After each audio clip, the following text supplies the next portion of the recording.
Okay. So I want to thank everybody here. One overview of what we're doing today is just talking about impact, why it's important, why you do it, and how you can do it. So just to get started here, we have a couple of products available for purchase right now. We have these are teak chairs. You might want to sit on them on your patio. We have one available for $400 and one available for $700. As many of you guys might know, teak is a pretty expensive wood. It takes a long time to grow. It's super hardwood. It's got all these properties that people love, like it doesn't grow mold on it because it's antibacterial, all of this stuff. So which chair might you want to buy, A or B? I'm thinking that most people would probably go for the more affordable option. But if there were traceability, which Catherine brought up in her presentation today, if there were traceability or storytelling, or if you knew where that chair was coming from, where the wood was coming from, you might actually make a different decision. And the important thing for all of our companies is there are consumers out there who will make different decisions if they know about the origin of your company, if they know about the practices that you use. So in this case, we can see that the affordable chair was made perhaps from teak that was being dragged from the forest, where the more expensive chair was coming from a teak plantation that was planted on already deforested land from 50 years ago, deforested, that the people are bringing back into production by putting teak trees on the land. So it's not causing further deforestation and it's ethically harvested. So many people would want to pay for that, making sure that they know that it's coming from there. So that's an introduction to the power of storytelling, the power of traceability, and what it can do for your companies. And most of the companies that are here today have the kind of stories that would make consumers want to do the difference. But if we don't tell those stories, no one's going to know. No one's going to know that you're training farmers to use fantastic honey hives that are better than the logs, and why it's better, unless we tell them in one way or another. So we have to figure out how to do that. So the rest of the session today, we'll look a little bit more into why we should measure impact and identifying what we can actually measure in order to prove that impact. We'll talk about the concept of creating your baseline and then doing the process of monitoring regularly after you've identified what the baseline is. And we'll also talk about how you can show those results, how you can actually tell that story so that people know that your product is making a difference in the world. And also throughout this agenda, we'll have time where you guys can brainstorm and put your actions down in this form that we have online. So I'll send you a link to the form a little bit later, where you can start to identify which impacts you'll want to measure and how you'll want to do it. So by the time we end this presentation, you'll actually be emailing yourself a really draft plan that you can share with your other team members so that you can get started on impact measurement today. So first wanted to talk about the concept of a before and after, the concept of a baseline. So we've got a before and an after with this gentleman. You can see maybe why it's important. If he has pearly white teeth and that's all we know, that's fantastic.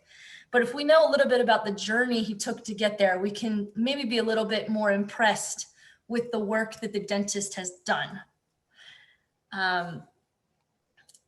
Same thing we could say about this gentleman. He really cleaned up his life, guys. he decided to change his image, and there's a little before and after. So the same concept can apply in landscape restoration.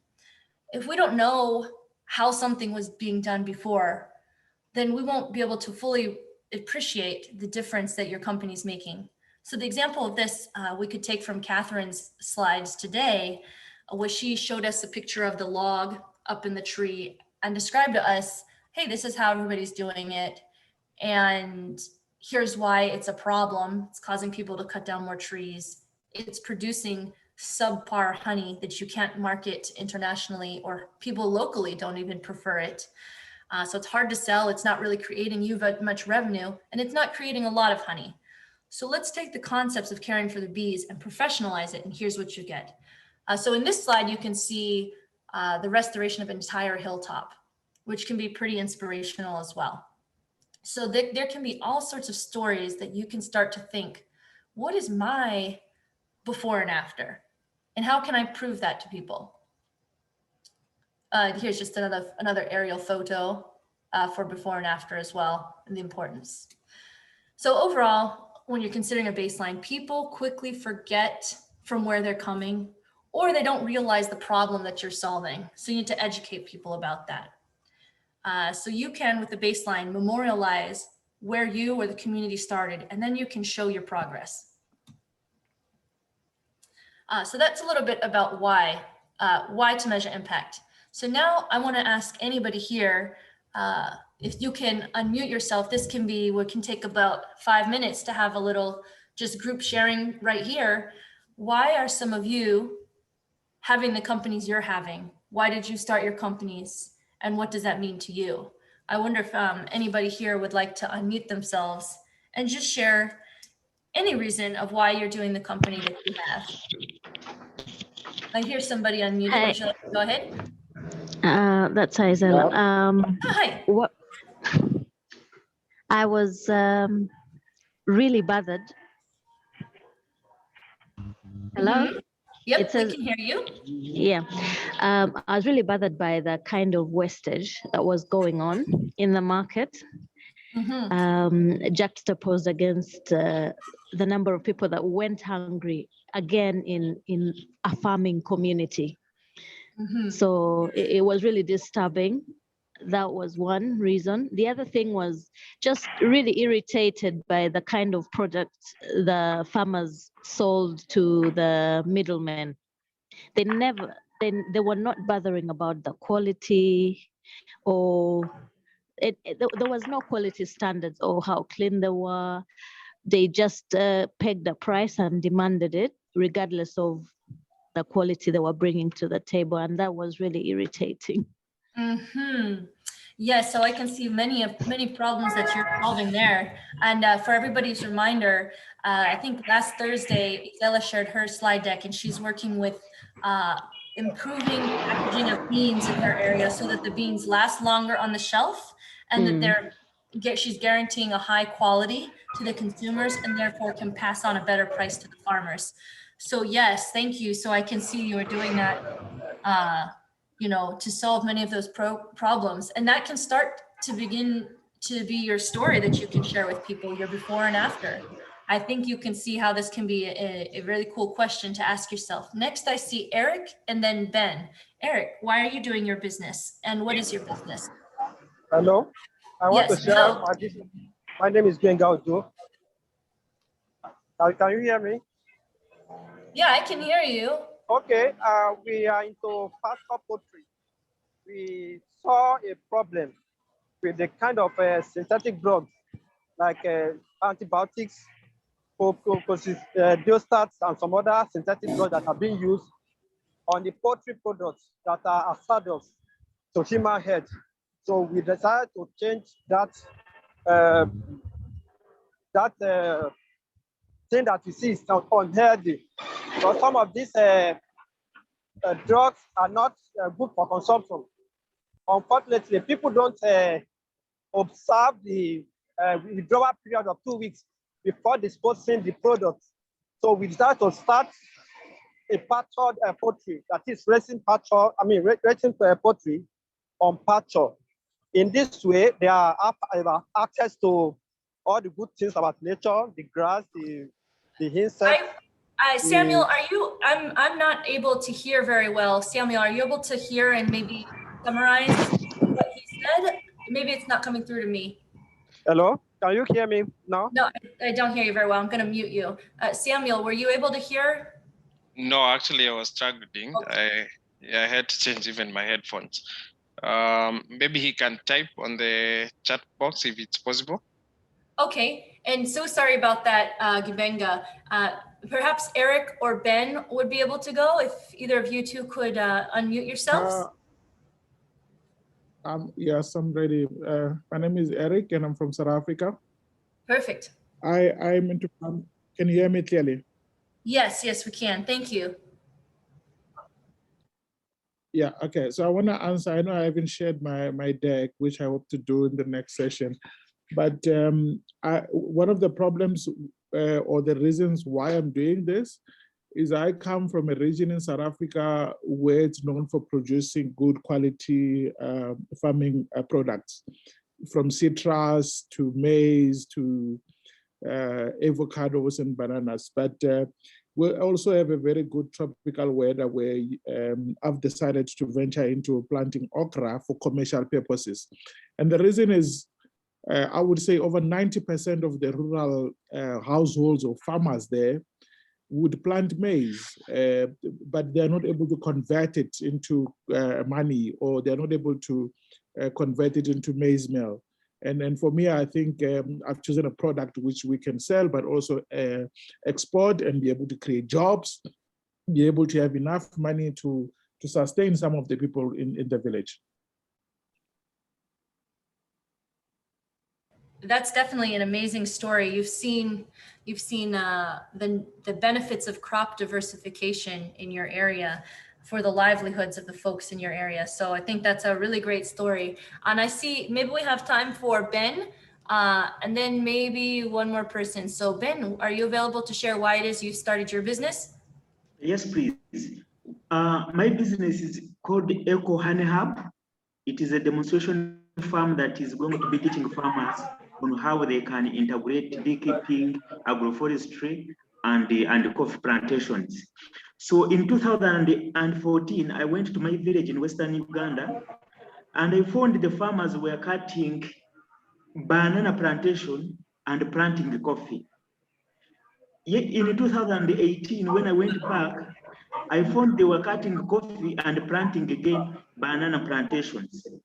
When I asked, they told me that actually at the beginning they were told because banana is having problem of perishability, they wanted something that can be of value.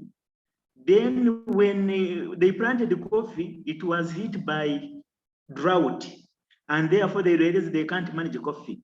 So when I did research, I realized there was a problem of land fragmentation, there was a challenge of poor methods of farming, and again, bees, which are important for coffee pollination, were actually being destroyed through deforestation. And for that matter, I did my research and decided to come up with a project called Eco Honey Hub that is going to be integrating sustainable approaches for food production and honey production. Thank you so much. Well, thanks for sharing that amazing journey that you are taking. And we'll take one more person. How about am I saying this right? Simfiwe? I should be knowing your name by now. Help me out by pronouncing it for me. Is Simfiwe? Yes, Simpiwe. Simfiwe, yes. Simpiwe. Can you hear me? Yes, great. You sound great. Oh, yeah. I started my business because I love organic stuff, and the love of my environment was one of the most pressing things that made me to choose to start the beekeeping business. But the most important part is the rising state of unemployment in my country. So I started to work with my rural communities in order to help them to make end meet. And so you're and working, also the health lifestyle and the health lifestyle diet was also pressing me to start my own business. and you're working in the beekeeping industry as well, is that right? Yes, in South Africa. Okay, fantastic. So again, environment, health, and helping people with finding jobs. So it's all this community reasons why many people are starting their jobs. So let me go ahead and take the opportunity to move on to the next one, the next session, which is why would you want to measure your impact? So a few reasons is impact is clearly at the heart of what your company is doing. When you measure your impact, you can also use it to make sure that you're staying true to your mission, to make sure you're not drifting off too much, that the actions you're doing are really making the difference that you want to make. You can also create transparency for your goods and transparency in the marketplace if you're monitoring your actions and you're able to report on them. And also measuring the impact can differentiate yourselves, your offerings from the other folks in the business, particularly from non-social actors. Again, going back to the first example of the day, your product might be more expensive, it might not, but if it is, people need to know why and what they're getting if they pay more for that. And even if your product is priced the same, you still want to stand out by showing them the impact that they are having by purchasing your products. You can share the impact with your consumers. So I think, again, again, we are talking about the next part of our agenda, which is, all right, so maybe you can see the impact is clearly the purpose of your business, and that there can be some benefits in measuring the impact, but now you might want to identify what you should measure. So just to talk about that a little bit, the concept of key performance indicators. And I want to assure the French speakers in the room that we're getting the translation of these slides to you as well, which will also be on Mighty Network. But the key performance indicators, for folks who've heard of them or haven't, are a measure, this is the dictionary, a measure that evaluates the performance of an organization against its strategic objectives. And you can cut the complexity by reducing a large amount of potential measures into a practical number of indicators, which are your key indicators that you can always collect and report on. So what are these key indicators potentially? So I wanted to reference everybody to a publication that WRI has created called The Road to Restoration. You'll have the link to this in the slide deck that you can reference later, but we can also share this link. If Samuel's able, he can find it and put the link into the chat while we're presenting. It's easily findable if you just search WRI.org, or if you just type in Road to Restoration WRI, it's going to come up. But this particular diagram here shows many of the sustainable benefits that you might be creating with your businesses. And some of them may or may not apply to you, but this can help to point you in the right direction. So if your business is, maybe we can keep with the idea of Eco Honey Hub. What are some of the benefits that Eco Honey Hub is helping to overcome? It sounds like it's kind of overcoming, let's see, food and products. So it's improving the yield and the market for the food, it sounds like, because before people weren't getting yield because they were, having droughts or having, let's see, community income. So now you're getting higher income because of this integrated method. You're having more equity and more health because of the increased income that you're seeing. We're also seeing perhaps a little bit of biodiversity as we're growing at least 3 kinds of crops there, with the bees, with the coffee, and with different agroforestry trees. So you can start to see that you can identify how your business is supporting sustainability. And we have the same wheel. It's also, the entire guide is also available in French as well. So this is a publication that WRI created, and it's there for you. So again, I'll just leave up this slide for a second for our French speaking friends to have a look at. But it is available in French online. But then once you've identified some of these areas, like the revenue, the income, what are you actually going to be able to measure in order to show and demonstrate the impact that your company is having in these areas? Well, we have another bit of help for you in that guidebook. So this is, we're taking parts of that wheel, the different colors of that wheel that you see there, community, culture, biodiversity, and we've kind of put it all up from top to bottom. And then you can see that we have indicators listed there. in the third column. So these are some ideas of where you can look to get ideas of what you could measure to prove your impact in these different areas.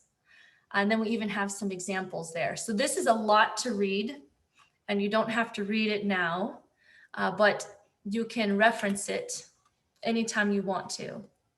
And again, we have it in French as well. Another important part of proving your impact is selecting for your company, what are the sustainable development goals that your company works on? So many funders around the world and even consumers are familiar with these different goals. And so sometimes it can be helpful if on your website or somewhere you list which goals that your company is contributing to.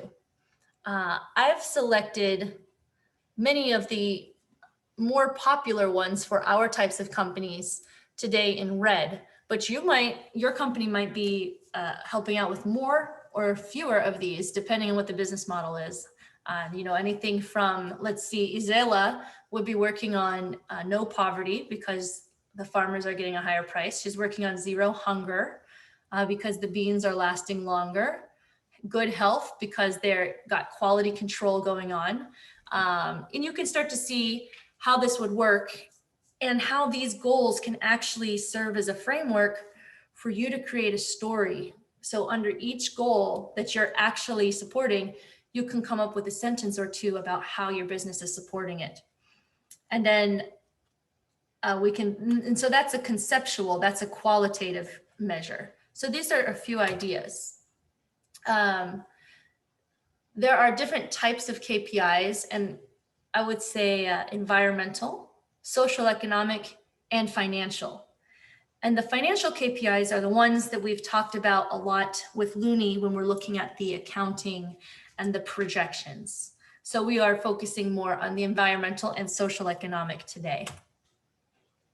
A few here: energy consumption, water consumption, waste reduction, carbon sequestration. For social economic, we might have jobs that are created by your business model, local business opportunities that are created, partnerships with indigenous groups, increased income. Let's see. And again, the financial KPIs, again, as discussed before, particularly with Luni, where the different revenue streams, your financial projections, your budgets. And this slide is just to introduce an idea that you can have for each of your KPIs, is that they are a SMART KPI. So again, pretty soon we're going to have you take a look at the whole field of potential indicators, and you can select indicators that you'd like to report on. But once you do that, you want to make sure that you are gathering information that is specific, measurable, attainable, realistic, and time bound. So there's all sorts of tips on that here, but it's just a framework for you to keep in mind. So at this point, I'd like to ask everybody to visit the chat box. I'm going to go ahead and see if I can put this in the chat box. And folks are going to be able to, as soon as I put that there, to visit this link, which I'm going to visit and make sure that I gave you the English version, because I do have a Spanish version. So I'm sorry, I didn't check that ahead of time. So this is the Spanish version. I'm sorry. If you give me one more second, I'll bring up the English version, hopefully quickly. But in this version, in this link that I'm going to bring up for you in a second, so that's not it. In this link, it's going to take you to a form where you can fill out a lot of the KPIs. So let me just get that for you so we can start on that. Oh, give me 1 second. KPI resources, it's coming. KPI. English, okay. I'm almost there with the English link for you. So sorry, I didn't think that I put the wrong link in there, but of course I did. Let's see, send, almost there. Okay, and now I need the chat box. Chat box. Okay.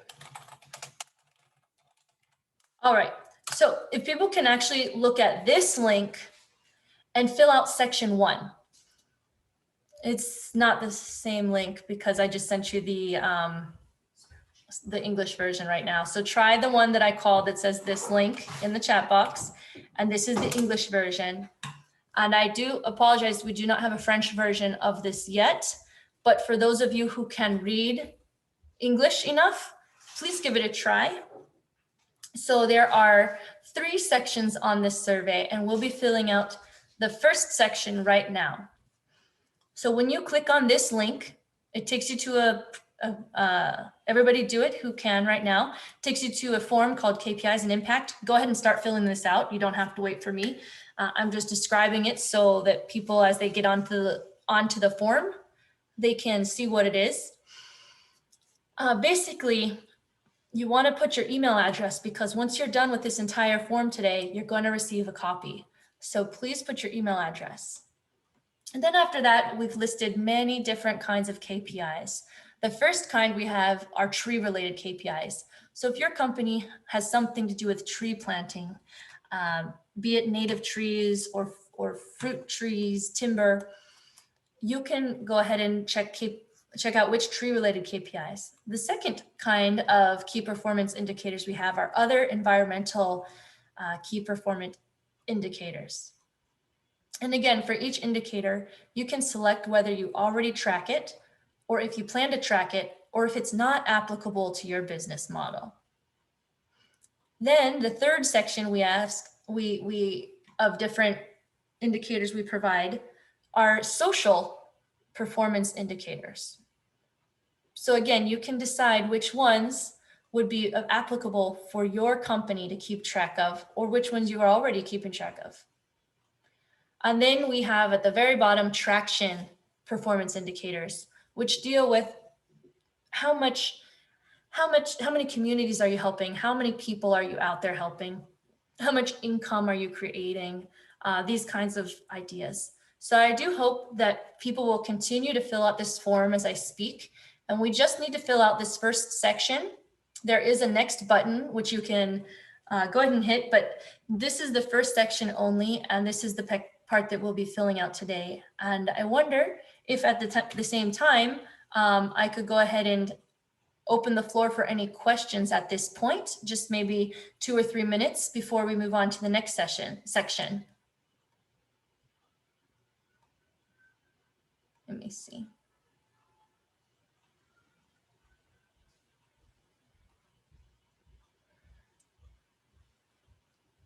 Okay, so it doesn't sound like there's any questions because I don't hear anything.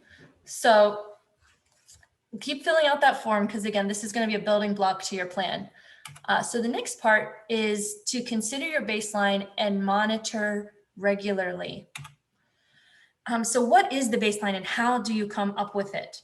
I think we had a little bit of an idea based on the storytelling that we did earlier today. What is the reason you got into your business? So you can look back to what that reason is and to think, well, what is going on now and how do I measure that? So again, excuse me, if you are Isela working with the beans, you could identify how much money the farmers were getting paid per kilogram of beans. If you were in the honey business, you could look at what are some quality markers for the honey before they started to implement these improved harvesting practices. And so I think maybe in honey, there's different ways to do grading. I'm not sure, but you can identify what that is. You could probably identify how much money the farmers were able to sell from it. You could identify what the yield from each of those logs were. And that can start as your baseline. So this is the beginning of impact accounting, is coming up with that baseline. That will be very important for you to do.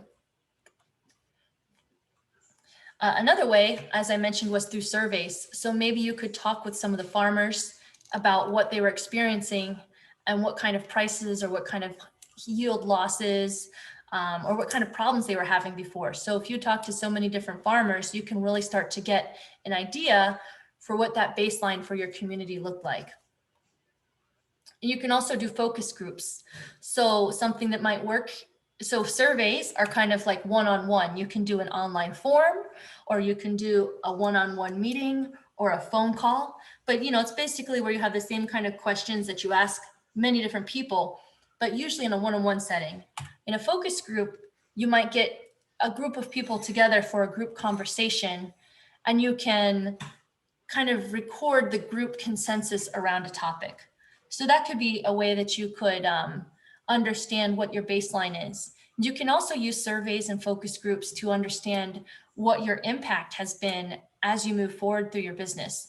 So for instance, I believe that's probably how Catherine Milling can talk to us today about the impact she's had, because she's done ongoing monitoring and ongoing surveys, and she knows how much honey she's buying. She's keeping track of how much honey is being produced per hive.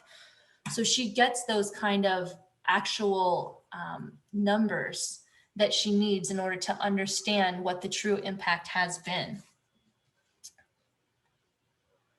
And you can compare, once you have that, you can even compare your impact to what the world would have been like before. So maybe now, who was concerned about unemployment from who was doing beekeeping? I didn't write your name down, but someone was getting into beekeeping in order to help with unemployment. You can say, well, now 125 people have a source of income, and here's how much they're making through the honey, and here's how much time they're spending on it. You can compare that to what the world was like before. And you can also compare it to what might be happening with other companies. People might not be receiving the same benefits. So that's an impact comparison. This is a little impact comparison for browsers. So just to show you, once you have your competition, you can even talk about your competition. So in this slide, it's the competition between different internet browsers and a bounce rate. The point here is, if there are other competitors, you can start to compare yourself to them on one indicator or another. So this indicator is the bounce rate compared between Chrome, Firefox, Internet Explorer, and something I don't know. But this is just an idea of how you can organize your comparison once you start to have those data points available. One concept we want to bring up always is credibility, because I think everybody here can understand that I can tell people I'm doing a great job, but people sometimes don't believe me. They say, no, you're making that up. You can't really be improving the farmer's income by 50%. No, it can't really be that much more environmentally beneficial to do an agroforestry bee honey coffee system. So you need to do a few different techniques to help you. And the different techniques here, in order to build your credibility, include having clear sources of your stories or your metrics. Triangulation, which means having different people saying the same thing. We'll talk about how you do that. And to make sure that your sources and your numbers are up to date. So a little bit more about the clear sources. One of the best sources that you can have is your own self. If you're not telling your story and making it clear, no one else will likely be able to do that as well. So you can start with yourself and start thinking how you can share your story. Now that you guys have already looked through your selecting which KPIs are relevant, one of the next steps we'll have for you is to think about how you can share that, how you can share that story. Next one is triangulation. Let me see. And triangulation is getting other people, oops, sorry, I don't really know what happened there. Other people to say the same thing about your company.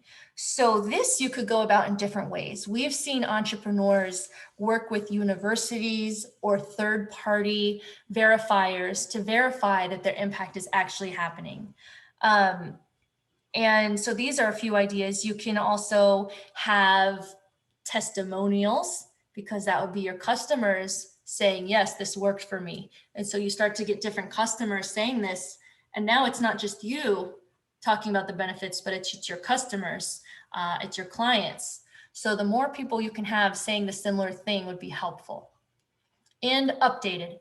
Of course, this is an exercise you'll have to do every once in a while, because if you have some testimonials from 5 years ago, your product might have changed by then. And so people will be more interested in finding out about something more recently. So these are some ideas of how you can make your stories more credible to the people who are going to be buying or investing in your product. All right, now we're moving on to how you can show your impact. Now you've collected some data, you've collected your baseline, you've now understood what metrics you need to keep monitoring along the way. And now you're ready to show your results. How can we do that? So soon you'll be moving on to the second part of the survey, and where you'll be selecting many different ways and channels where you can show your impact. So here's a few ideas. And I have a lot of examples of these, because you do not have to do all of them. You can start with some of them, and you don't have to reinvent the wheel. So the examples I'll be showing you will be something you can refer back to as you implement changes in how you are messaging your business. So a few ideas are: you can display your main key performance indicators on your homepage. I think you've seen many people do this. You can list testimonials. You can have video testimonials. You can have written testimonials, anonymous, famous people in your community. You can do the photo gallery of a before and after, or a comparison from what your product is doing. You can have a whole section or web page on your website that's talking about your impact. So many companies do this by having an About Us section where they go into impact. So we'll show a few examples of those. You can tell a story through a case study. You know, you can follow one client around and understand and tell that story for your audience, so they can really connect with one person and how you've made that person's lives better. You can bring a lot of these ideas onto your product packaging. You can't bring all, there's not enough space, but you can select on your product packaging what kind of stories you tell. And the same thing with your brochure. We even have more, so I'll just go through these a little bit quicker. You can compare yourself with a competitor map. We've discussed that on Looney's presentation about the slides on the slide deck. So you can have a comparison map. You can survey your customers or employees. You can create items that you have at the storefront. So if you're selling a product that's available for sale at a retail store, you can create a shelf with some brochures or a sign that you can ask all of your storefronts to put in their store. You can seek certifications for your companies. If you can be certified by your local government, by your state government, in different certifications that can be useful for you. Maybe it's non-toxic, maybe it's certified organic, maybe it's certified fair trade through trade associations. You can create a video tour of your farm or your facilities that you can post online. You can create informational videos, photo essays, third-party studies and reports. There's many ways to display your impact. You have to decide which one you're going to try today, which one you're going to try next week, and which one you're going to try next month or in the future. You know, you have to prioritize. So again, if you can go to the chat box and check the link, again, it's the same link. So if you still have it open, you hit the next button and it'll take you to the section 2, where it has all of these different ways listed. And you need to take a few minutes to think, hey, which ones have I already done? Which ones do I think that's a good idea? And I want to start doing it right away. And which ones do you think, oh, that's not applicable for me, sorry. Or that is a good idea, but I need a little bit more time to develop in order to get to it. So basically, this is you making a commitment to yourself just by prioritizing these different ways that you can do this. This is going to help you have a plan to start to show your results. So do section 2, and I'm going to watch the chat box if anybody has questions. I've again put the link in the chat box. So definitely go on to section 2 and continue to fill that out, even as I speak or even as there's different questions. Yeah, actually, You can complete the entire form and it will be sent to yourself. And I just wanted to take this time to go through a few examples then. I think everybody's still seeing my screen, and these examples will be available to you. But the important thing is that you can start to see what other companies have done that works, so that you can easily say, well, here's how I can apply it to my business.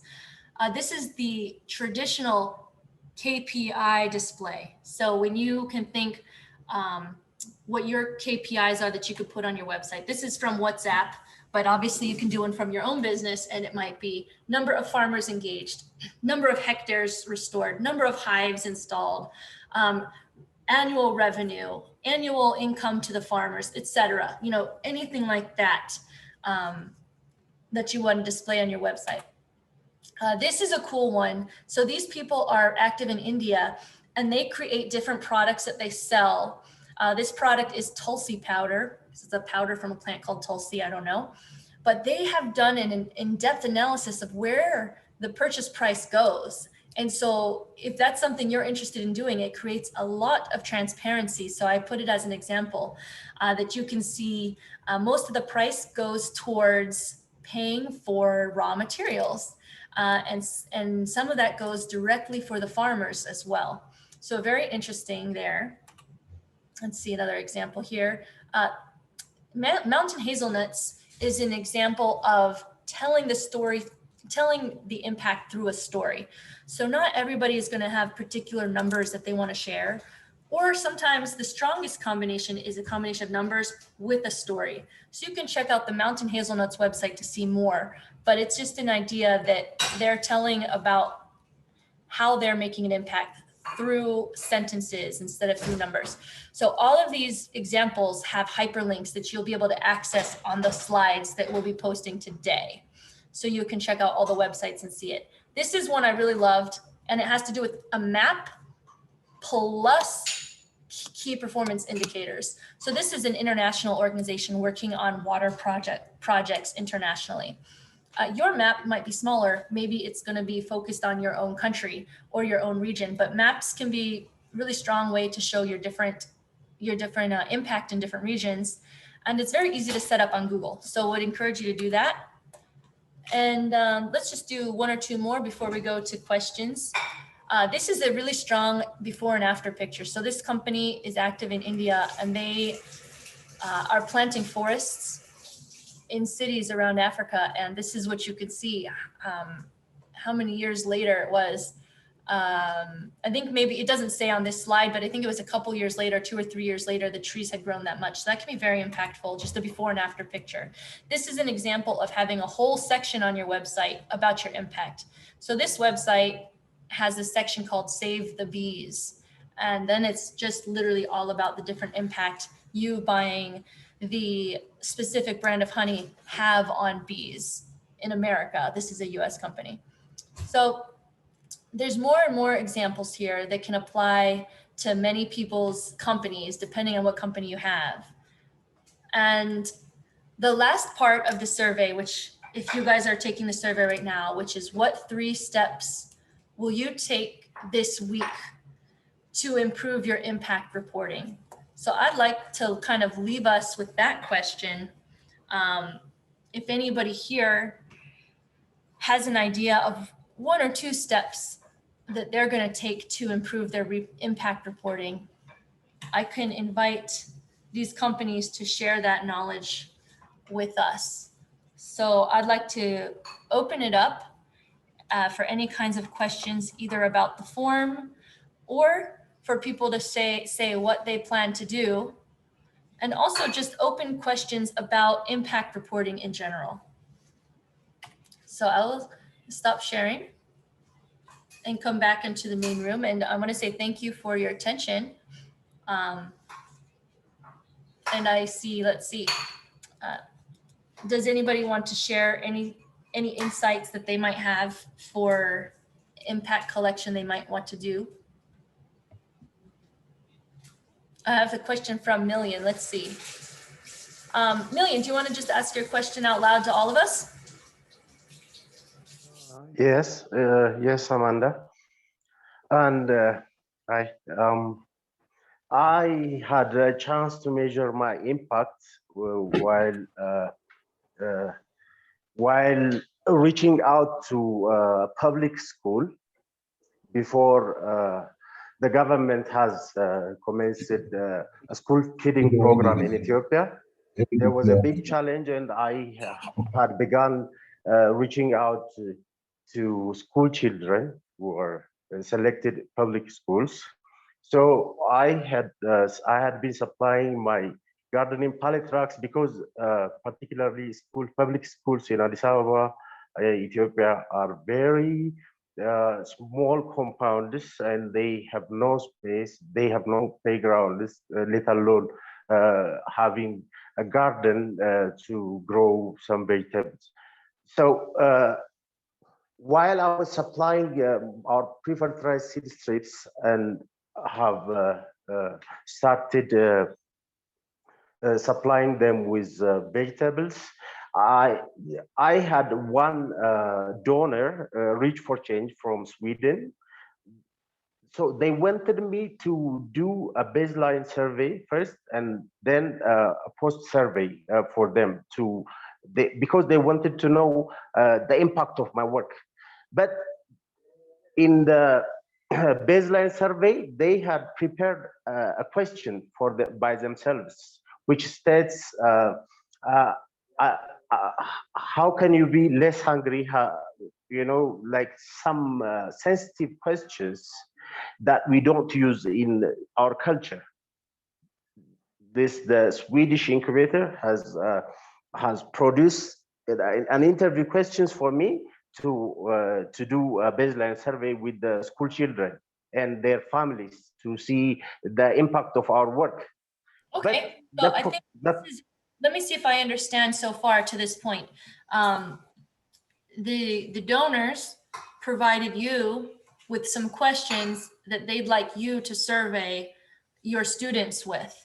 And then Yes. It's not culturally acceptable, some of the questions. I would say that that's really good to know.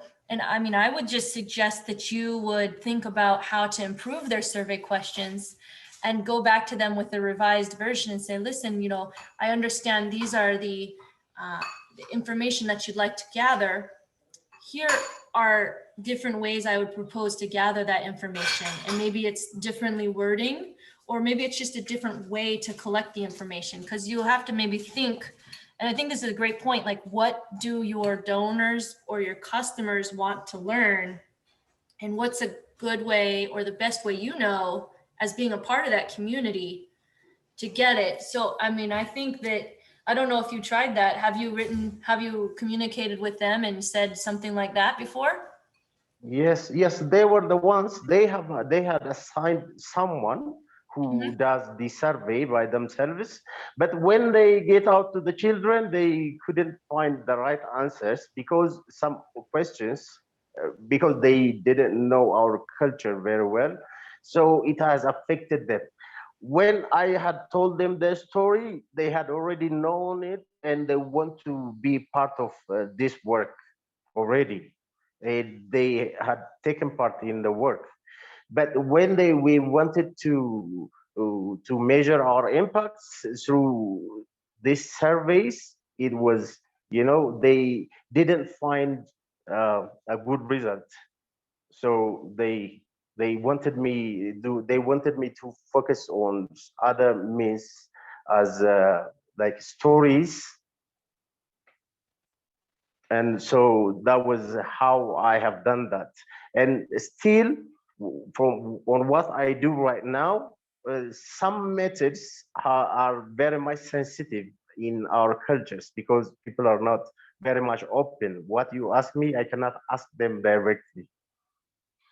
So what do you suggest me to them about the methods that I need to use to measure the impacts of my work? Well, I think this is a really important question, and I wonder if Samuel has any kind of viewpoints to it as well. Samuel, are you able to unmute yourself? Yes, thanks a lot, Amanda. My point of view is actually there's actually need to engage them to be able to understand the context to which the business is actually operating. And also culture is very important, and especially even within where we actually operate. And you cannot actually differentiate the environment the business is operating and that of the people who are actually around. It's almost similar. And so I'm sure, Million, you don't want to offend your community, because again, you'll be with your community for the longest, unlike the donor who is actually there for a short period of time.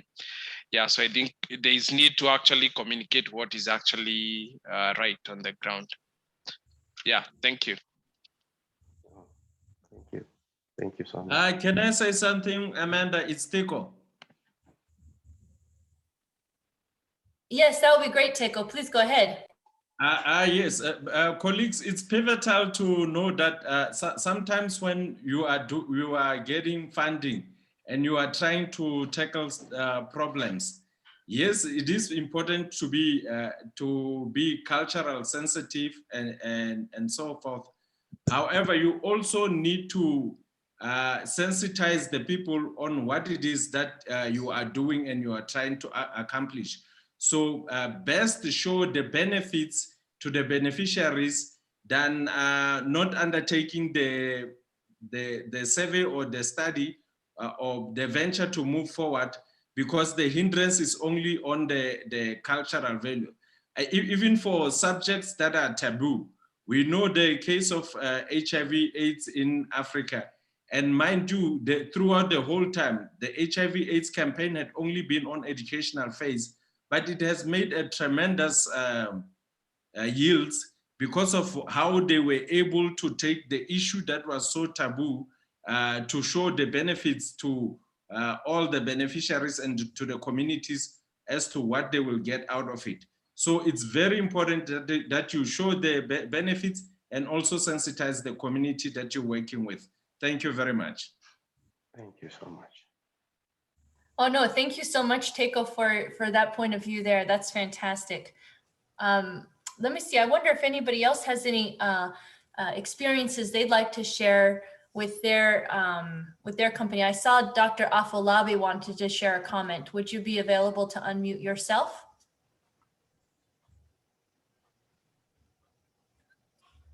I'm not sure if Dr. Afolabi, he mentioned he would, but maybe he's not seeing the unmute yourself option right now. Let me see back to the chat menu. And, good evening. Yes, please go ahead.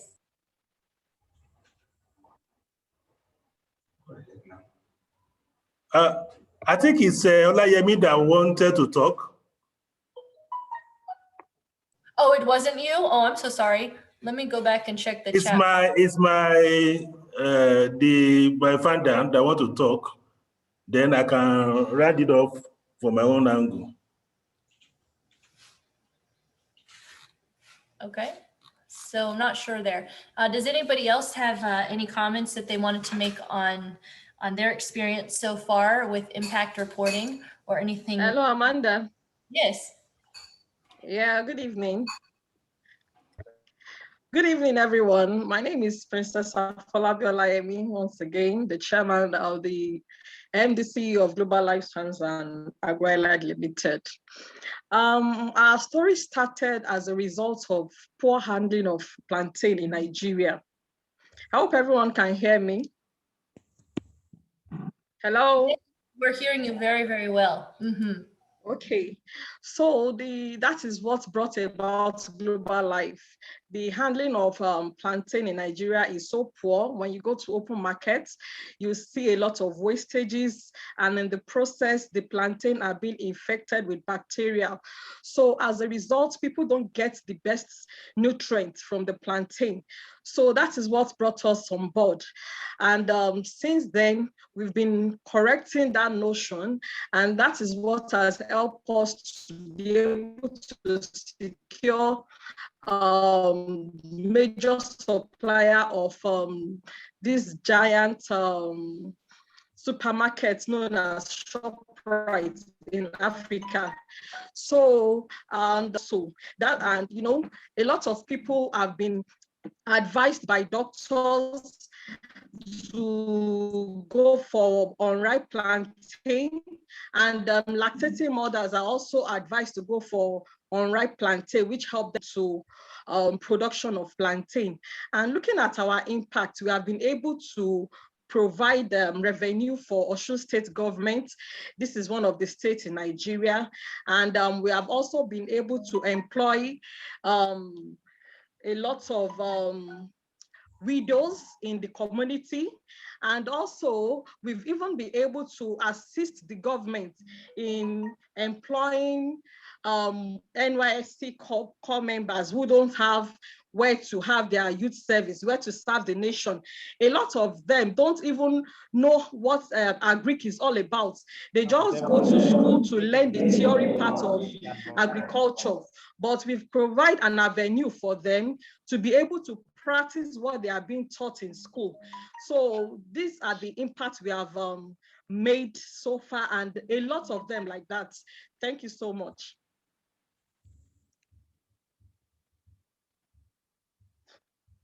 Hello?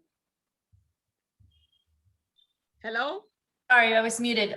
So is there a question there, or is it just a comment?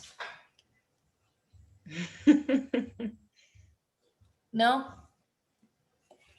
Not a question? Okay, so I see that someone is looking for the link again, so I'm gonna put the link, I'm scrolling up to it, I'm gonna copy it.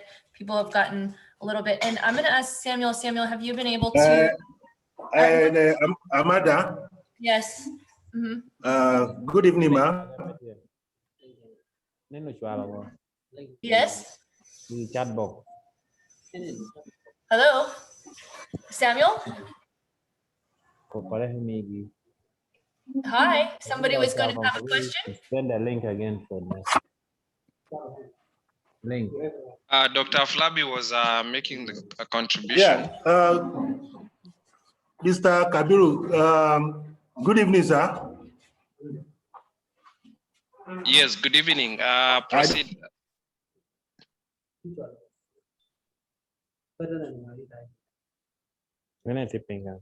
Just proceed, Dr. Flabi.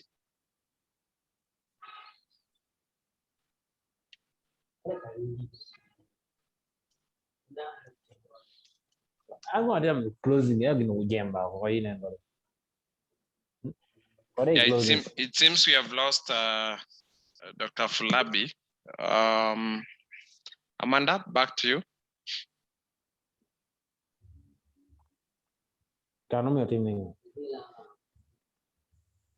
All right, I saw we had a question come in. If somebody wrote a question in the chat, let's see what that was. How do you measure environmental impact like carbon sequestration, botanic treasures? That's a big question. If it has to do with trees, there are ways to do that by counting the trees and the age of the trees and where you're living. I think we should probably get some links to that, which I don't have with me. If it's something about carbon in soil, might have mentioned that earlier. Oh, no, I was in a different call today. Carbon in soil is a little bit more tricky. And I would say that WRI is not on board with the importance of doing it. I think you have to think, why are you trying to measure carbon sequestration?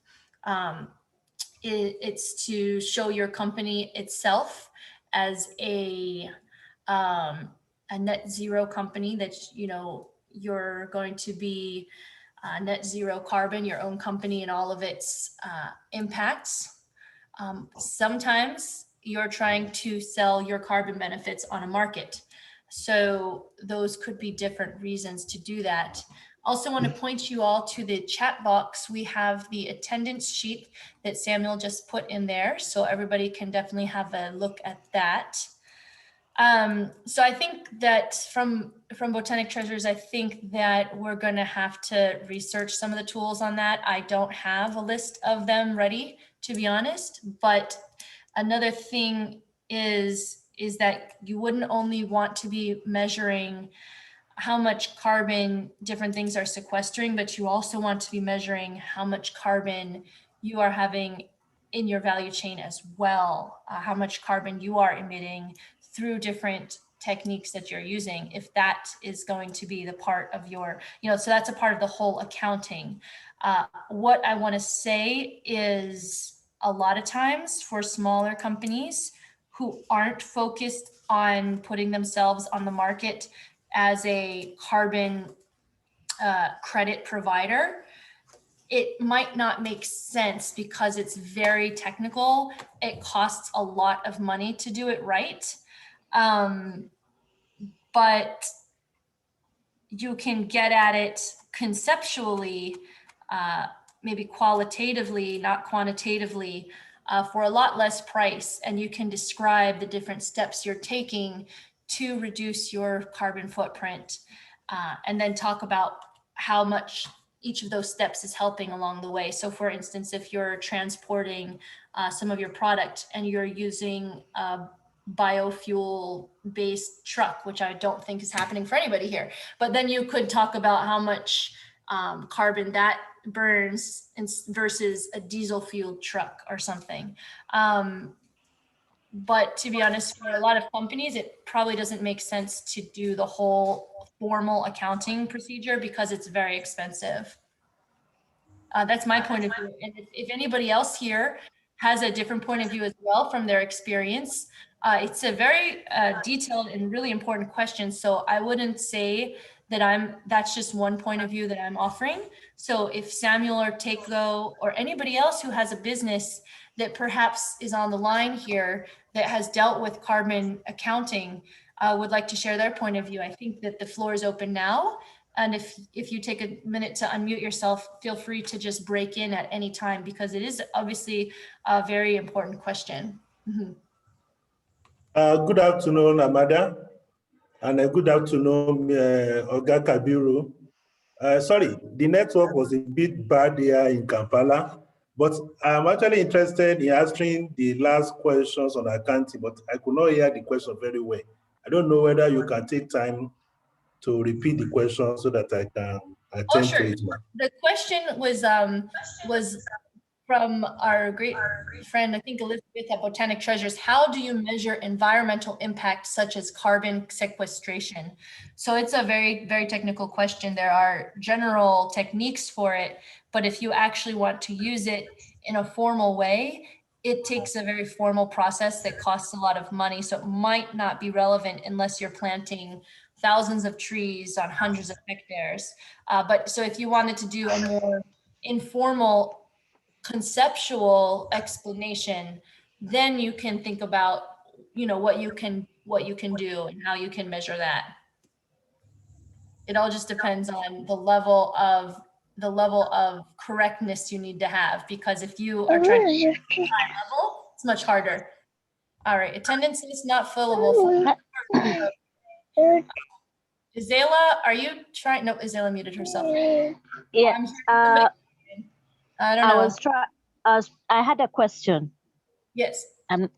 Yeah, I was wondering that if as part of carbon accounting, wouldn't demonstrating minimal waste or less carbon footprint in food mileage be a way of demonstrating carbon accountability? Just thinking out loud.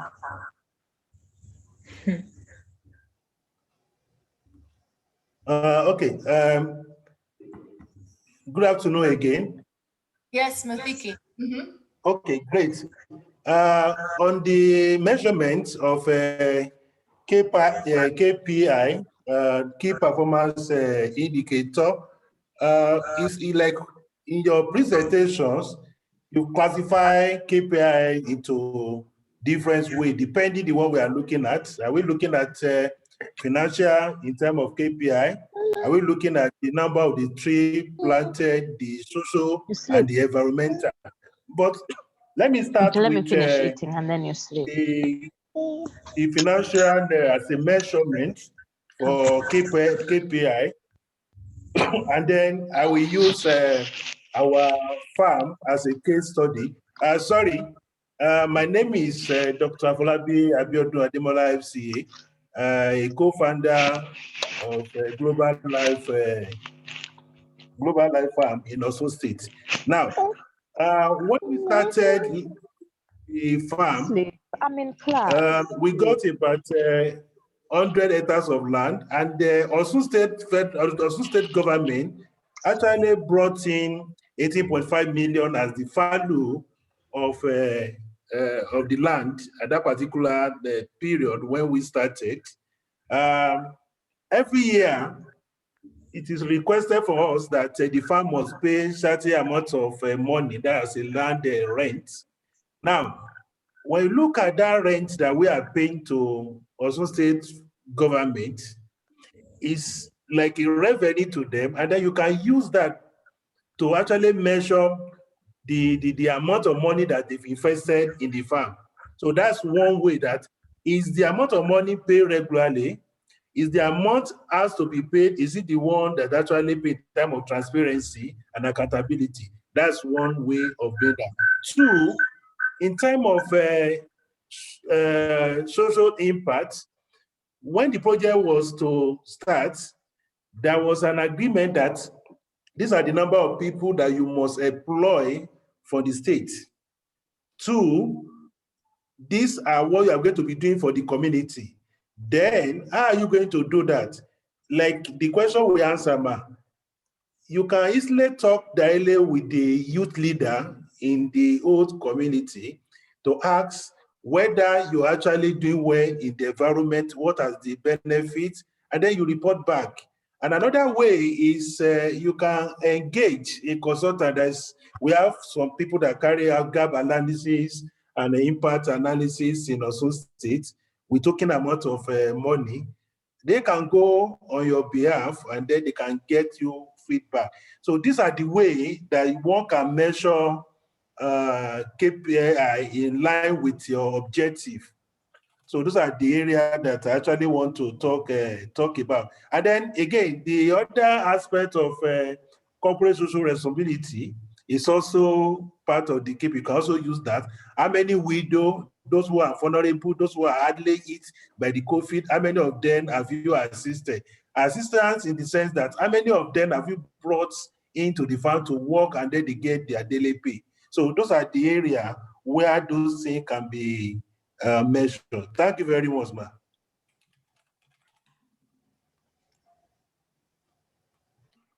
I just wanted to share that we are needing to create this again. So I would like to ask Samuel to manage discussion while I create an attendance form. So Samuel, I don't know if you can summarize what Muthiki said. I think that I heard him say that you can hire people to do your field surveys for you. I think that's a fantastic idea. And if there was another main point from the comment, I might have missed it. So Muthiki, if you had a question, that would be great. I'm going to be working on the attendance form now. Okay. Yeah, thanks a lot, Amanda. That was actually Dr. Afolabi. Yes, so thanks so much, Dr. Afolabi, for sharing your story. I'm wondering whether we have somebody else who may want to give a contribution. Feel free to unmute yourself and just go ahead and speak. Hello, can I contribute? Yes, Samuel. please, Lawrence. Samuel, Lawrence? are we Yes. going to do a pitch again? Like, you know, everybody get a chance to pitch? Yes, thanks, Fiona, for that. We did promise that we'll do practice over and over again. So in our Thursday office hour, we'll actually have that opportunity. My other suggestion on carbon, we are doing carbon in Tanzania, and we are working with the Mikoko project, and we are replicating Mikoko Pamoja. and it's very interesting. So, you know, a lot what my fellow said, you really want to engage the community, and it so happens each place is divided. So you have the ABC, which is called the Collaboration of Africa. You have WWF, you have WCS, you have TNC, Jane Goodall, I think it's Conservative Initiative, World Reform Institute. All are working together on saving our mangroves now. And they come up with this, we are all working to collaborate for the Carbon Project. And it's, they help you with the community, how the community training should, you know, be handled. And they work between the village leaders and the community, so that, you know, that there's no animal grazing, there's no legal squattering, there is no agriculture. Those are the biggest threats of biodiversity, and it's a little hard because hello. Yes, continue, Fiona. So, you know, it's so interesting to, you know, pitch in with you guys. And we've learned a lot, like my fellow guy said. Mangrove is a very, it's a huge carbon project. And if you really can manage that project, it will help the environment. And, you know, it's a race to save the environment, especially the mangroves. And if we don't, if we save the mangroves, then we will have less of this climate change, earthquakes, all this heat, temperature, and everything. So we've really come into this, you know, the Land Accelerator has brought a lot of people from all over the sites, because we didn't know much about our beekeeping. We didn't know much about our products, but just listening to different people, we have gained so much information. That is, you know, thank you to Samuel and Amanda. This is great. In Looney, you know, I have a few questions from him. In the financial, how do we report consulting fees, or if we get a grant? You know, certain things we're still learning. We didn't have a business plan. It was just rough, but now it's all set and to go. Thank you. Yeah, thanks so much, Fiona, for sharing your story, and happy to know that on Carbon you're working with quite a number of partners. I think these are hot discussion. We may want to explore how we can actually deep dive to that topic and explore what role the SMEs can actually play in carbon, offsetting carbon. So we'll actually explore that. I know towards the end of this program, we'll be looking at restoration movement in Africa. What are some of the emerging trends? And I believe together with Amanda, we'll explore whether within WRI, we have somebody who is very good at carbon issues. So let's explore that, and then we let you know. And I'm happy to know that you equally getting a lot of support from the Land Accelerator. Are we going to hear from that carbon manager? We will actually explore that. We are not promising, but we'll actually okay. We'll actually explore that. I had actually seen a question from Jane Maigua regarding impact measurement and plowing back investment to the business. Madam Jane, if you're here, would you mind asking a question? Hello. Can you hear me? Yes, that is Zainab. Maybe I'm Zainab from Tunisia. Yes, okay, Zainab, you can go first, and then if Madam Jane, you are here, you can unmute yourself. Zainab, proceed. Okay, so my project is about Ecolog. Ecolog, it's a company which produced ecological logs from wood waste. So I want to know more how to set my copies.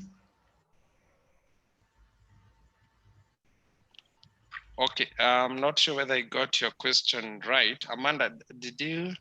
Yeah, I think I heard that. Okay, She explained, okay. she introduced her business as EcoLog. She's creating logs from, maybe it was bio waste. And she says, what are some ideas for KPIs that might apply for her company? Is that correct, Zainab? Yes, yes. Perfect. So your company is EcoLog. What do you make your logs out of? Please, can you repeat? I don't hear. What, do you speak French? Oui, yes. So you can choose the French option, no? It's Okay. not there, is it? Oh, no, it Okay. is. Yeah, yeah. Vous pouvez, you can choose, I don't know, French from the interpretation. So you can hear my answer in French if you'd like. But the question is, what are your logs made out of?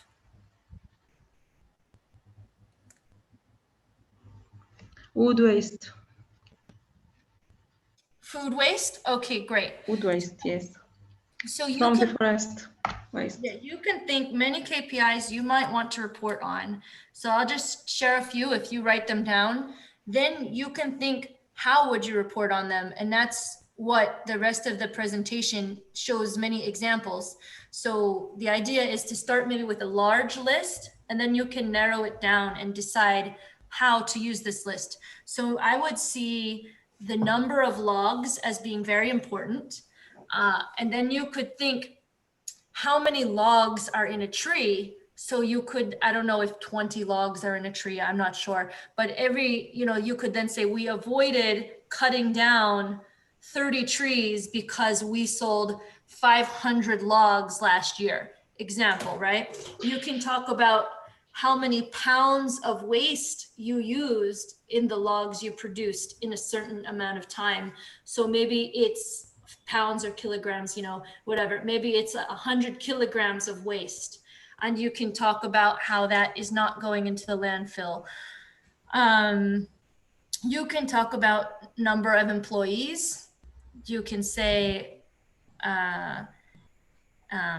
income provided to the employees. You can talk about, Samuel, do you see any other ideas for this business model right here?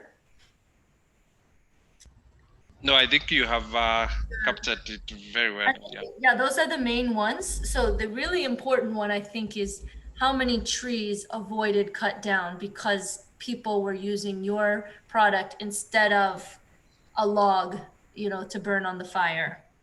So avoided deforestation is a really big, important impact for you. I think this is a great idea, and this is how you should be thinking and so it's really great to hear the question from Zainab, like what KPIs work for me? So some people might have identified them already, but if not, you can take a try for that. Let me see. Ibukun, you can follow up with Samuel via email. So maybe Samuel, you want to provide your email to Ibukun so he could follow up with you. We really bet okay. Know him. And then, but we really welcome all ideas from the audience too. I need to, I'm muting everybody. All right. I muted everybody. I saw another request for the links, so we'll be sending the links again. Samuel put his email in the chat box, so if Ibukun would like to follow up, please check the chat box.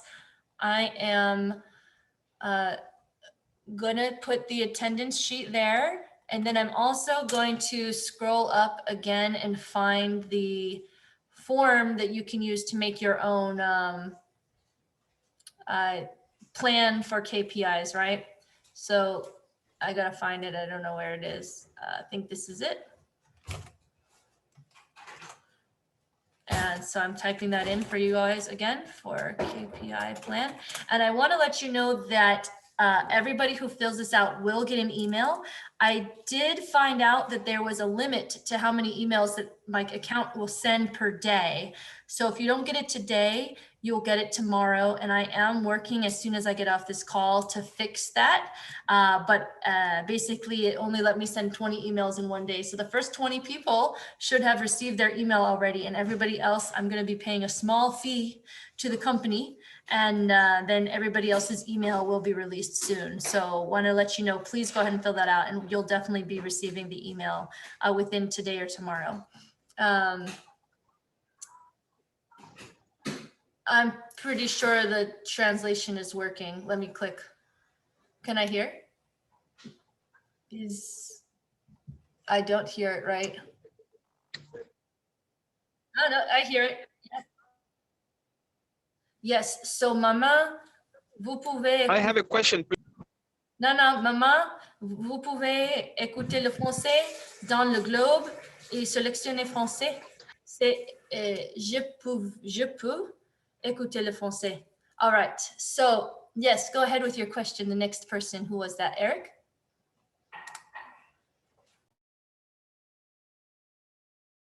Well, this is Jane. I don't know whether you hear me. Oh, perfect. Yes, Jane, we hear you. Yes, and Samuel invited you to speak before. Looking forward to your question. Yeah, although you've answered a bit of it. So my name is Jane from Exotic EPZ based in Nairobi. We process nuts. We buy nuts from farmers and process and export the product. So we're working with smallholder farmers. Nuts, macadamia nuts obviously grow on trees. So there's a whole aspect of that we try to measure the number of trees that farmers are growing and promoting. We're getting into a program where we shall be promoting more tree planting, and in fact there is demand from the farmers side because there is the commercial part where they get income from the trees. So what I was asking earlier is we have a huge interest, we have an interest in impact measurement, in understanding how our work is impacting at various levels. And today I was able to see different KPIs that we can use. In fact, so many. And as I was ticking, the type of KPIs we are tracking and those we need to track, I realized there's so many. Whereas even those that the little we are able to track costs in terms of resources, in terms of time, resources and money and time. So I was asking, whether there are simple tools to measure impact, document it, and use it appropriately. I think you talked about carbon sequestration. This is something that is interesting for us because the farmers are planting trees, and we are looking at how this can be commercialized further, the planting of trees and orchards, and we can buy the products. That's the incentive of planting the trees, because then they can gain income. But apart from, so there's a measurement of income at smallholder farmer level. There are so many KPIs I've seen tonight, for instance. There's the carbon, there are several other KPIs. And so the point is the business is competing for the same resources in terms of getting the business to operate and grow and therefore buy more from farmers. So how does one balance impact measurement costs vis-a-vis the business needs? It's a broad question. I don't know whether it has a straight answer. It's just something in my head where I'm thinking, how do we measure some of these impacts? Well, I think it's a broad question. It's actually many questions in one. So the important concept you noted is the need to select which ones are the most important for you. And obviously that is something that as a business owner, you would want to be able to do. Key performance indicator means that maybe you can think of all the potential indicators, and then you might realize that you'll have to select which ones. Obviously ones that are easy to collect are going to be ones that can get collected, right? So maybe when you have your list of indicators, all potential indicators, you can identify which ones would be very easy and which ones might be a little bit more difficult. And you can think, how would I collect each one of those? So for your case of macadamia nuts and carbon sequestration, that might make more sense to want to follow this carbon sequestration calculation route than when I hear I am improving the soil carbon content, because that is not as well documented or agreed upon, and it's not going to be as large per se. So it might not make as much sense. But when I hear you're doing a lot to do with macadamia nuts, you know, that's something where you can start to research online. Is there anything that talks about how much carbon a macadamia nut tree sequesters and how that's complicated? So, I mean, since you're working with like one main type of tree, you can look at it in a per tree basis and per age and everything. And this is, again, going to be back of the envelope, but it's stuff that you can start to do ahead of time. If you really want to get listed on a carbon markets, you really have to understand what kind of income that's going to bring you, how hard you're going to have to work for that income, and how much money you're going to have to spend on that. So that's why I was saying differentiate your carbon from, are you really going to be able to put a project on the market, or do you just want to have a general idea? And you can talk about, hey, here's how we've made our own self-calculations based on this research we did online that says macadamia nut trees at 20 years old sequester this much carbon, and macadamia nut trees at 5 years old. So you can do your own counts and it won't be as formal, but you can, you know, if you put that out there and you have a little star and it says, here's how we made our calculations, and then you can go through that, people will say, okay, that's cool. I'm glad that they did that. That's a nice exercise, right? Which is, I think you can see, really different from I'm offering something on the carbon market, which really need to be verified. Like, because how they do that is people will come out, count your trees, measure your trees, you have to pay for it, and then you have to market your credits so that you get money for them. And so it's what I've seen on the market. And again, this is just what I've seen with the companies we've worked with in different geographies, is that carbon credits can be a source of income. It's like a bonus. And it's generally not going to be larger than your source of income from the actual macadamia nuts. Or if you're working on bamboo, like you'll make way more money selling the bamboo than you do selling the credits. But as you're a business, anything that's a revenue center, if it's a positive revenue center, of course you want to follow it. But so that's a little bit different, because again, we're talking about selling a product versus looking at the environmental benefit that you're creating, whether or not you can convince somebody to buy your credits. So that was it. But regarding, so I just want to recognize the difference of importance of different KPIs based on different business models. So a business model based on a tree-based business model, you have some ways to go forward with carbon. But yeah, even so, that could probably be done if you can hire an intern from a university. That might be a way to do it. So the number two question to ask is, who is going to do the work? When you think about what the work is, who is going to do it? And maybe this is, you know, if you're just doing back of the envelope calculations, maybe it's something an intern from a university that's working on environmental issues might want to do for you. And you can pay them a little bit of money and give, you know, make sure that they do good calculations, give them some recognition, because you're right, you don't have so much time, and you know, so you have to think who can do it. And then there's other impacts that you wanted to measure. Some of them are going to be easy, so I would say go for easy ones. Anything that seems a little bit more difficult, maybe brainstorm a bit with your team members to figure out, well, if we were to collect this metric, how would we do it? Who would do it? And what would the benefit be for our company? But really keep Amanda, in mind. Yeah, go ahead. Do you have any recommendations on who we can use for carbon calculation or carbon? You're smiling. Yeah, because I mean, that's where we are stuck. So let me tell you a little bit more about what I've seen in the market. You will need to have at least 100 hectares and probably 500, to be more honest. So if you're not working with that much land right now, then you need to grow before it gets... We have 6,066 hectares. That's fantastic. So and what is your business model? Our business model is, wait, let me think. Or value chain? Volume chain, meaning, what do you mean by volume chain? Oh, what I mean is, what are you planting on that land, or what are you doing? Okay, so for the forestry part, the mangrove forest, the land, it's called, I don't have it right here, the land marine fisheries mangrove project. We are planting, we've planted 5,000 mangrove saplings already. And then besides the mangrove forest, we have land that is nearly, I think 100 acres, and it belongs to community and all. So we are planting moringa. We're planting moringa because of beekeeping.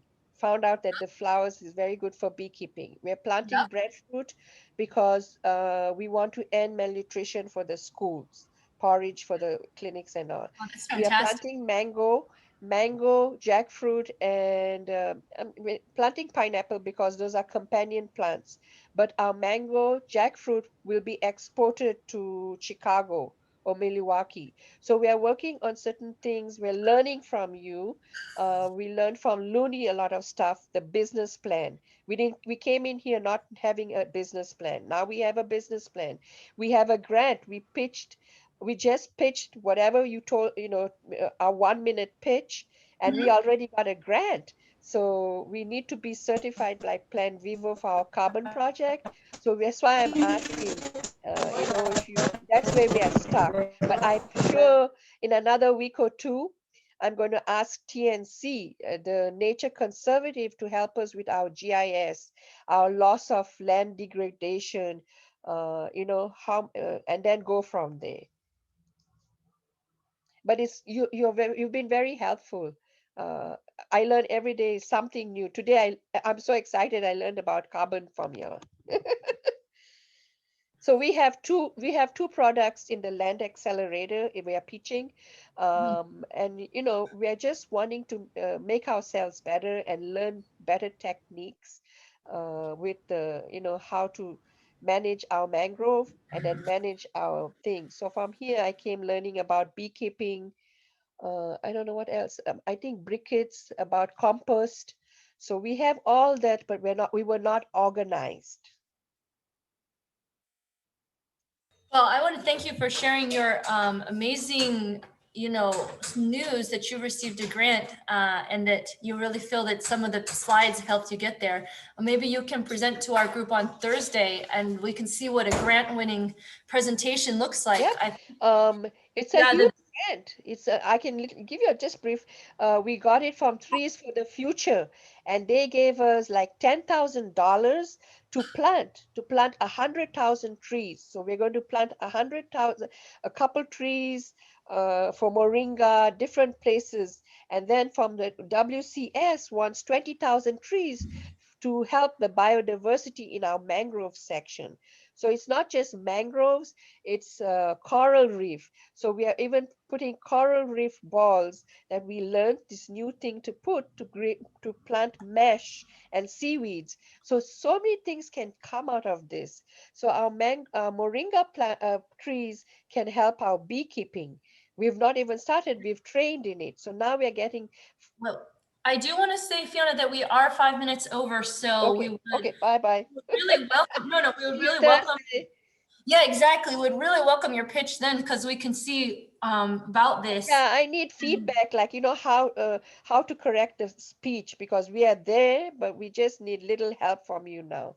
Yeah, and I hope that this can be encouragement to other folks who are looking to start their slides for the first time, because this is why we're really requiring some slides, is for stories like this to happen more and more often, and to give us a base point to help out with different nonprofits and organizations that are out there. And even seeing the slides will help me conceptualize a little bit more what your company is doing and the prospects for carbon.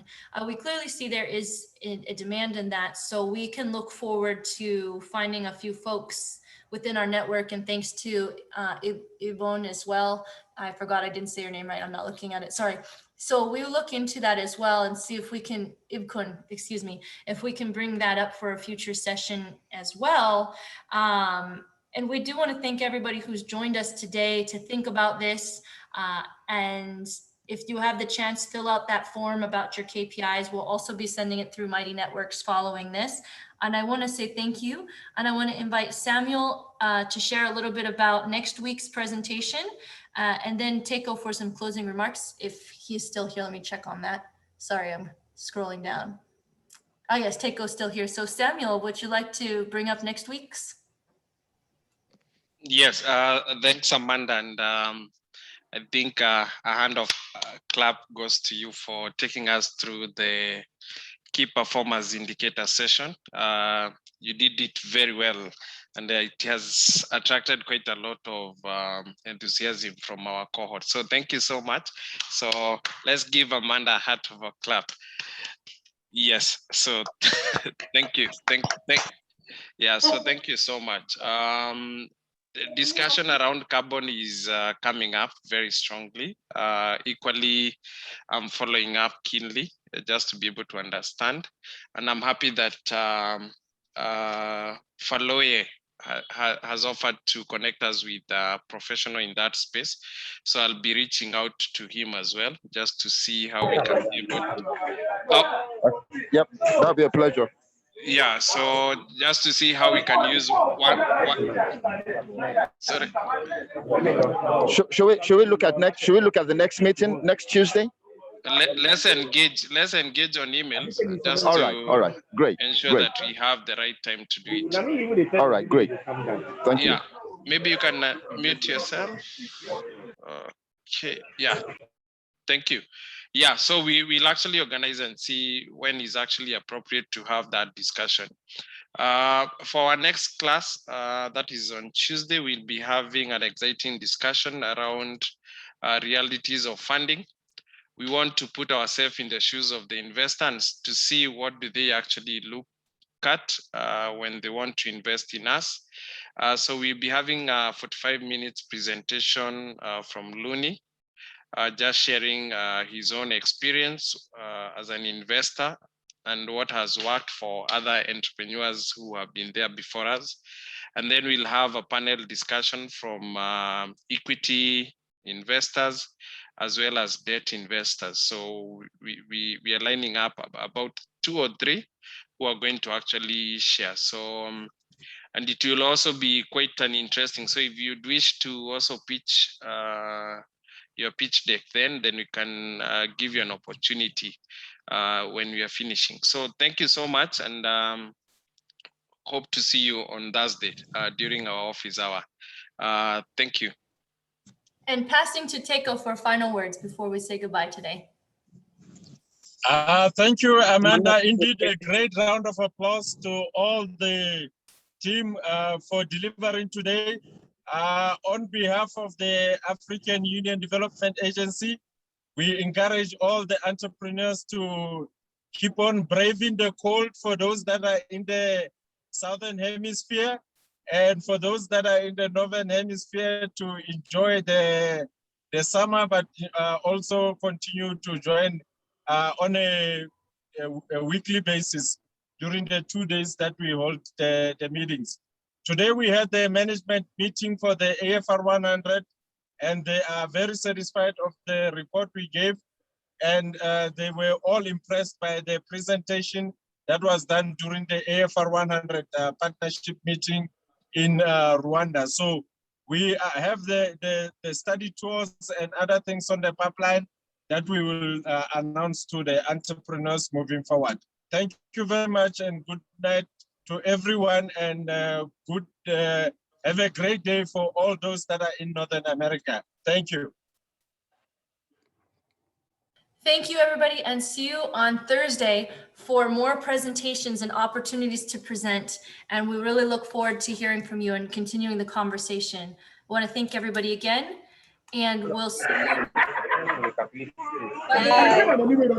Thank you very much. Amanda, bye.